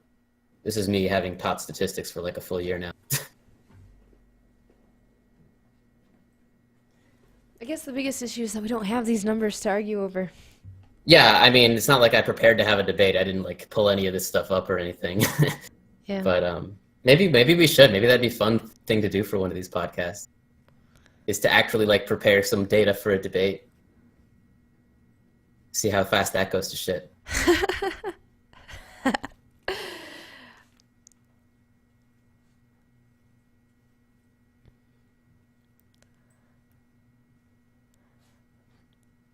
I don't know. But in any case, do you have any closing comments on whatever the fuck we've been talking about? Well, and I guess okay, my final statement is that it's a tool used by a person. And I feel like the people are the issue, not the tools. My closing statement, if that's going to be yours, is that I think that Shell is falling right into the NRA's hands when she says that. What's wrong with guns? Lots of things. Well, nothing. Actually, no, yeah, I take that back. There's nothing wrong with guns. You're right, they are tools. But If it was God's intention to create all men equally, Samuel Colt made it so. there's nothing unreasonable about arguing that we should have stricter gun laws. That we should and by stricter, I mean reasonable things that should already be in place. For Yeah. example, Well, I preface all of this with like, yeah, there's certain things that I think are reasonable, like children don't need guns. yeah, and you need to take a gun class before you buy a gun. That's another one. Pretty reasonable. Don't you think that if you force people to take gun classes before buying guns, that there would be Well, less okay, gun-related so accidents? you're such a city slicker though. Like, what about these rural folks that don't want to like travel to take a gun class to certify their sons or whatever? Uh, they can. I don't care. I don't know. Are you saying like there are lots of ways for that to fill itself in? I would say, like I feel like a gun class is a little the unnecessary. NRA has enough money that they can like put together their own programs where people are bused to classes to take for free if they want to, and they don't live in an area that's nearby. This is your argument is like saying let's not make the internet better in cities because what about people in rural areas like Jan that get shitty internet? Like, no, they are. I'm sorry, Jan, but you're the after. We follow the technology and then we try to get it to everybody. We follow what's reasonable as laws and then we try to get it to be beneficial to everybody. But that's not true. And like that's like a big issue that we had when we were forming this great nation, is that we had such different views on everything that we wanted all types of people to have representation, both the people that lived in big cities that usually tended to feel a certain way, and the people that lived in the rural environment that tended to go the opposite direction. That's like what the whole electoral college is all about, and why our Congress is designed the way it is. you're taking a very idealized stance towards why the electoral college is there because I'm trying to find a way to say this in a way that doesn't sound completely douchey and just mean, but like the people in those rural areas mattered a lot more when the electoral college was formed. And this is not an argument saying those people don't matter, but like back then they were the Rural big ones lives with the matter. farm. They were the ones with the farms, right? They were the ones that were like kind of creating the Supplying. new frontier, like carving out the frontier or whatever you want to say. They were the Um, reach. Is what you're saying? yeah, now the major most of the GDP does not come from these rural areas anymore, right? If you're just looking in terms of GDP, that's actually probably a good way to argue what I'm trying to argue without sounding like a complete douche. Right, the GDP is coming from these big cities now, not from the rural areas. It's flipped. Rural lives matter. They do. I'm not saying that rural lives don't matter. I'm just saying that you can't. I don't think that it's entirely reasonable. Maybe slightly. Maybe it's worth having a concern over for a bit. But there's definitely solutions. Like I still think these gun control laws, where if you force people to have a we were arguing about having people take a class. Like I think class is a little too much. Maybe like I think read a that's pamphlet. insane that you think that. Read a pamphlet? Yeah, read How a do you pamphlet. force some? How can you even be sure that you? That's like saying Yeah, you like just sign this. yeah, exactly. That's Sign like this document. But you have to read the whole document. Read over. Initial here. Yes, you understand that. yeah. So you're telling me that when you get that end user license agreement, when you install a video game asking you to click accept, that you read the whole fucking thing and digest it and learn everything it has to say. Nobody's gonna fuck it. You gotta force them to, man. and Forced and compliance. Is this it is the forced easiest. compliance? Huh? Sorry, that was an easy jab. Oh, whatever, man. And this is the easiest statistic to back up in terms of like sheer like you can argue cause here almost is in gun related accidents. It I do not think that you can argue. I do not think that I would see any data to even remotely indicate that forcing people to take a gun class before buying a gun doesn't significantly bring down gun related accidents. Not only would there be an enormous correlation there, I just don't see how you could logically think that it wouldn't help. And, you know, maybe some people would have trouble getting to those classes. I think the government could easily make those classes free with the help of the NRA. So the only argument But would that's really big be government. getting to them. You, What's wrong with what's wrong with the big government? the government is necessary. You gotta have the government do some stuff, otherwise what's the point? You're more libertarian than I thought you were. I like my guns.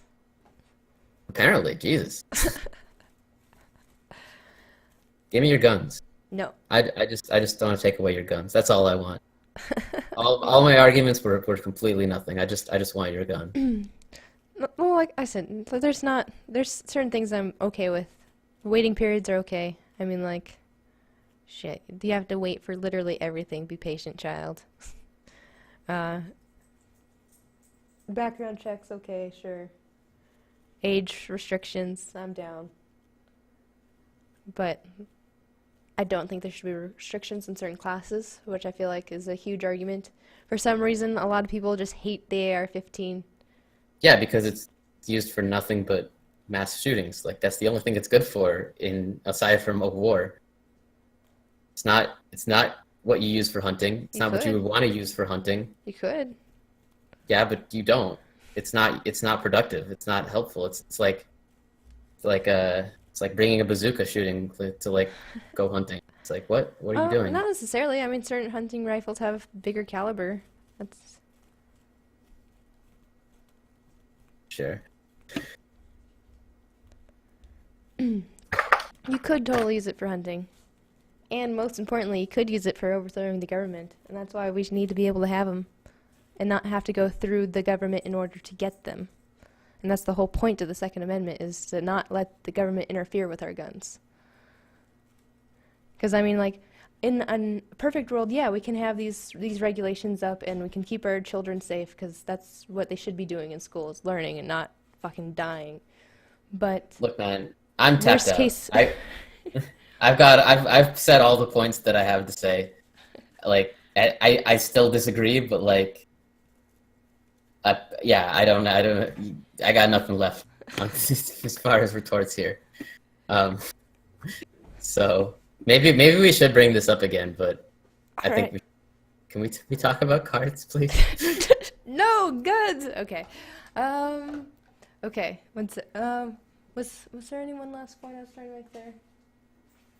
This whole conversation, the No. whole Okay. No. fucking Let me just conversation let for me the just last finish. 10 minutes Let me has finish been my like closing sentence. comments Let me on. finish my sentence. Sure. Worst case scenario, we fall into like a fascist dictatorship. We don't want the government to have too much control over our guns, and that's what people are really scared of. But like I said, there's some things that are just fine. Just deal You with really it. think that your puny fucking AR-15 is going to help against the fascist version of our government? Do you have any idea how fucking powerful the military is compared to your fucking puny ass AR? Okay, never mind. No, Card games. Card games. Let's talk about card games. I think citizens should be able to own tanks, but that's just like my opinion, man.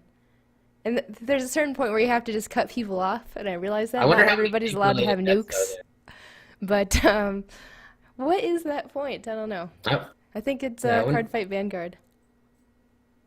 What? Exactly. What? I don't know. I just tried to say some things that kind of try to tie this back to card games. Oh, I see. All right, it worked. Let's just pretend it worked. Uh, so I didn't see this trailer for what's it called? Artifact. So Hearthstone, right? Just kidding. I don't think that there has been an official trailer. Oh, I thought you said there was going to be or something, right? So they're doing press releases, and so it's I guess there have been multiple media outlets that have done coverage on this, but nothing like official from Valve. Valve just like informed the press, and the press released their own iterations. Okay. But so we've talked about Hearthstone a lot, and you've seen some gameplay, right? Yeah, here and there. So it's like you versus an opponent on a board. You got health and they got health, and you put down minions and you attack. Same basic thing, times 3. So you have 3 different boards for the 3 different lanes. You have 3 different health points for your 3 different towers in those 3 different lanes. And so how you win, the win condition is you either take down 2 lanes, or after you take it down 1 lane, the ancient is exposed, and it has more health to it than taking down another tower. But you can, if you take down the ancient in a single lane, you can win that way too. Oh. Okay, so they're actually it is more related to Dota than I was thinking it was going to be. Yeah, it's But a that's cool. Dota 2 card game, and a lot of the heroes that have been revealed are already in Dota, and there's a few heroes that were revealed that aren't in Dota, but Valve said that they are going to put them in Dota eventually. Yeah, I'm looking at my boy Clockwork right now with a giant fucking cannon. This looks like a cool card. And it's cool that, I guess this is definitely something they would have to, right? Like if you're gonna make a bunch of cool looking cards, you need characters that are like recognizable and stuff. Yeah. Dota's got that. Dota's got that. Tidehunter, Abaddon, or Abaddon, or Abdon, or Abaddon. Abdul. So that's actually something I think it's your fault, actually. It's the people who taught me Dota called him Abaddon, but it's Abaddon. Yeah, it was probably me. I don't think I'll ever not say Abaddon. And honestly, I feel your pain because I would always say Visage, because Visage is the fucking correct way to say it, but everyone who plays Dota says Visage, so I started saying Visage, and I hate myself for it. So I feel your pain. So yeah, you have 3 lanes, 3 objectives. You can play 5 heroes in your deck. I kind of feel like you just start with your heroes, and then you can assign them to the lanes accordingly in the beginning of the game. Are the And lanes always visible, or is there like 3 different card battles going on at once? so, yeah, there's like 3 different card battles going on at once. You have Oh. cards laying down in 3 different lanes. So it would be like a huge table. So this is like fucking 3-dimensional chess, but with cards. It's like you took a chessboard and then you stacked 3 of them came up with some crazy rules about how they interact with each other. But it seems like the lanes don't interact with each other too much, although their heroes can jump lanes and like a gink. If they can do that, I'm sure there's going to be all sorts of weird contingencies and crazy cards that do weird things between lanes. Yeah, so like there are 5 classes.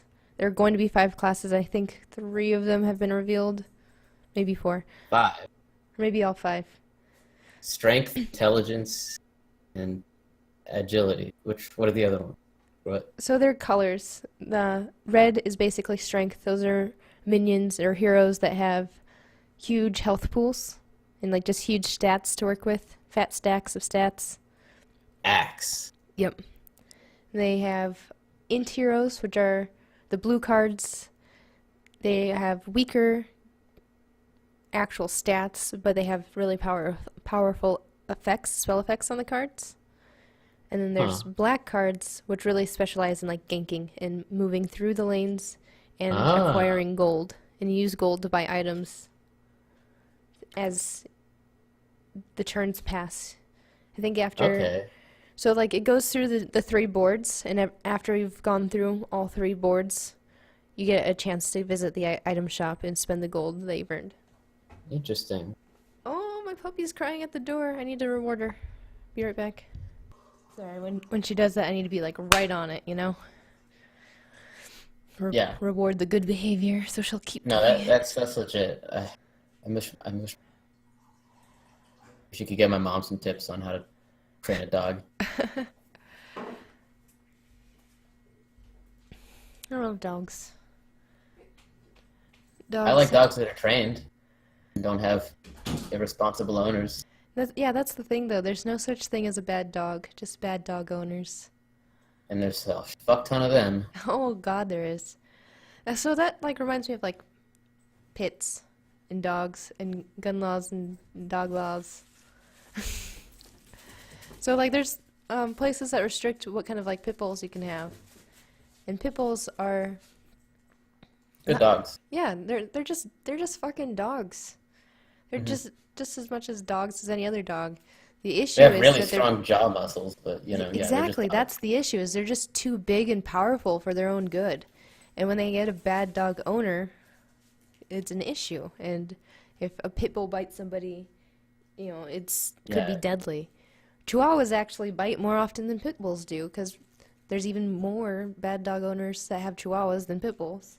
But yeah. when a The chihuahua fucking dumbass bites, Chihuahua owner is like, I don't need to train my Chihuahua not to bite. They can't hurt anyone. It's yeah, exactly. And then like it's not reported as much because it's never lethal damage, but yeah. they have the same sort of protective tendencies as a pit bull. It's just pit bull's too strong. Move too strong.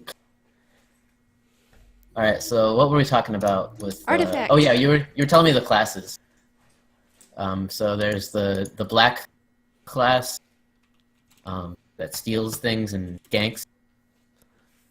There's the int class, the strength class, and then you said there was one or maybe two more.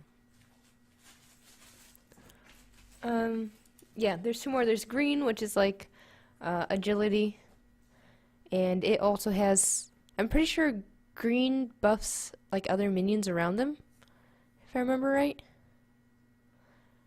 So like, Really? yeah, so they like help. They buff other heroes in the lane or Okay. the minions, because creeps spawn automatically in every lane. Okay. What else? What Uh, else did you want to know about it? I don't know. It sounds really interesting though. Like everything I'm hearing is cooler than I expected. The only thing I'm seeing here that I don't think you said is that when the heroes die, they aren't gone for good. Instead, they respawn after the next round and can be redeployed to whatever lane side. Oh yeah. Which is kind of surprising to me because then I have to wonder how many cards are in a deck and how long do these games typically last? So, okay, that's something I have to wonder is how long are these games gonna be? Is it gonna be like fucking 2 hours for a single game? Kind of feels that way. The decks are a minimum of 30 cards. There is no maximum though. Whoa. Thing? Yeah. Okay, that's a very strange thing to hear for a game like this. Well, I mean, like Yu-Gi-Oh has same sort of rules. Like it's a minimum of 35, right? Or I maybe thought they it was a changed that. maximum of like 60. Oh, maybe it does have a maximum. I think Yu-Gi-Oh's always had a maximum of like 60 cards. But everyone plays the minimum because why would you not want a more consistent deck? That's true. I never realized that as a kid though. Fucking.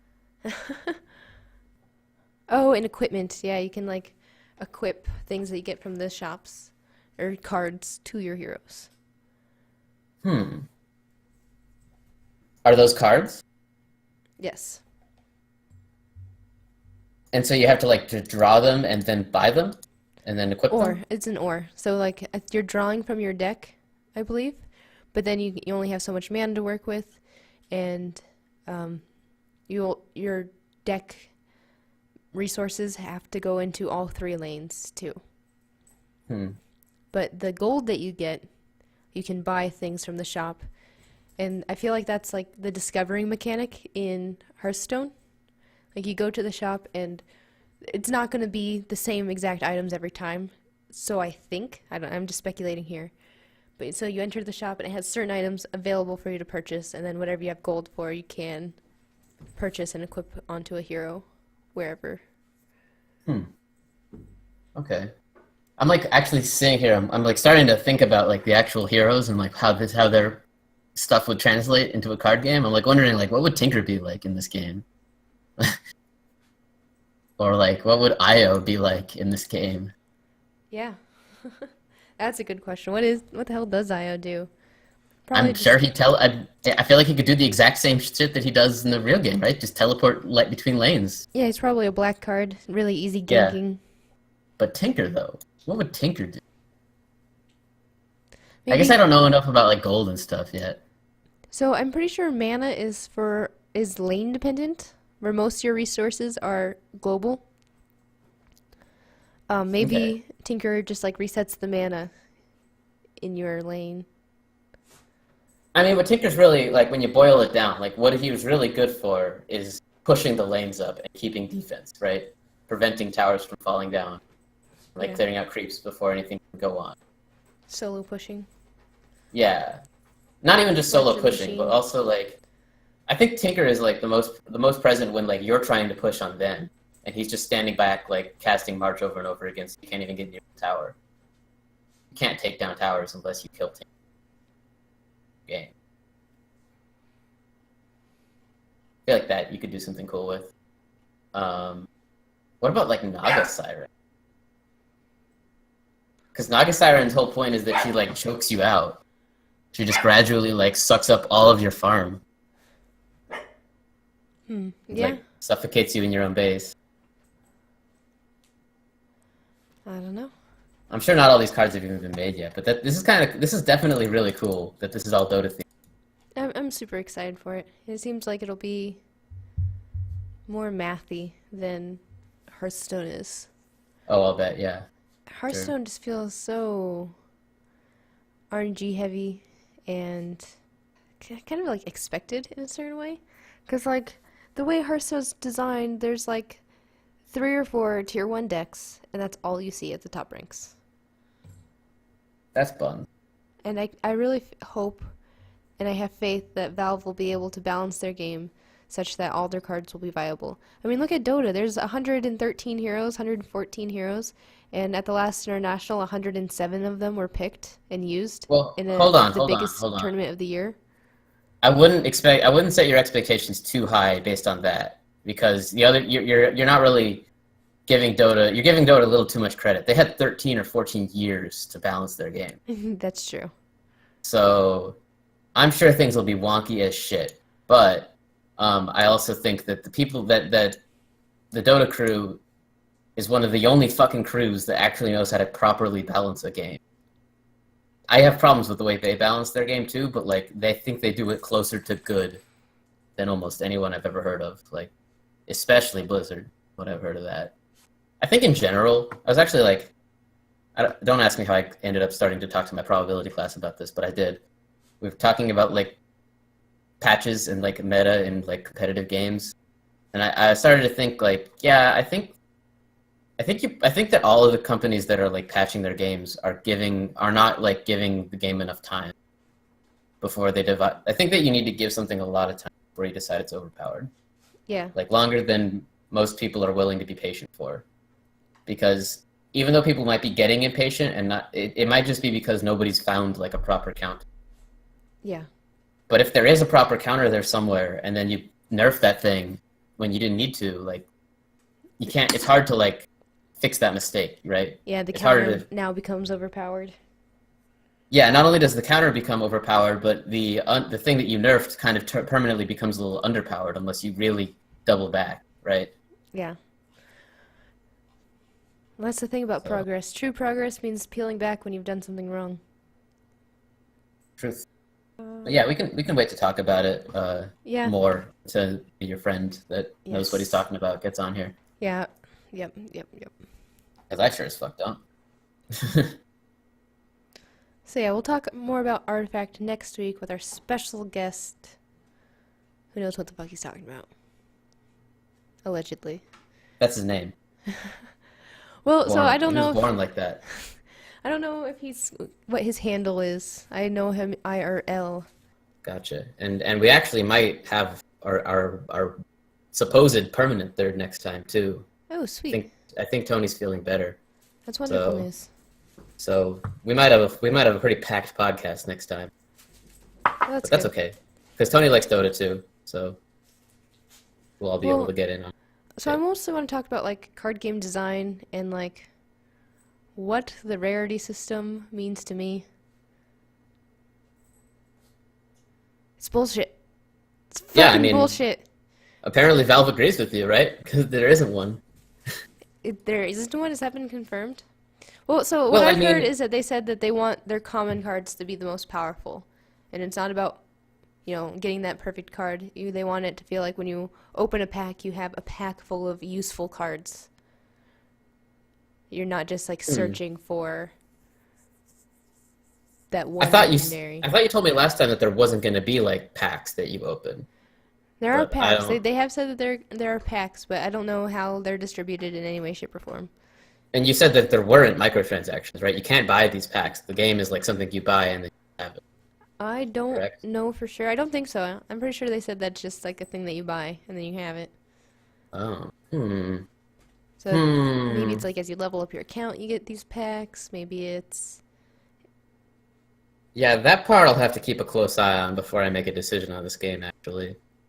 well, I'll definitely be playing it no matter what. I'll be Yeah. streaming it and you can watch. I probably will. I'm at least gonna look very closely into it. Because, it's another Valve game. Those don't happen all the time. Yep. And when they do, they tend to be pretty big deals. But anyway, we've been talking for like 7,000 hours now. Yeah. Let's So, wrap it up. Peace, guys. whoa, that was quick. Don't forget to like, favorite, subscribe, comment, donate money to my PayPal. Come and pay my rent for me, and we'll talk to you later. Bye. Peace, y'all.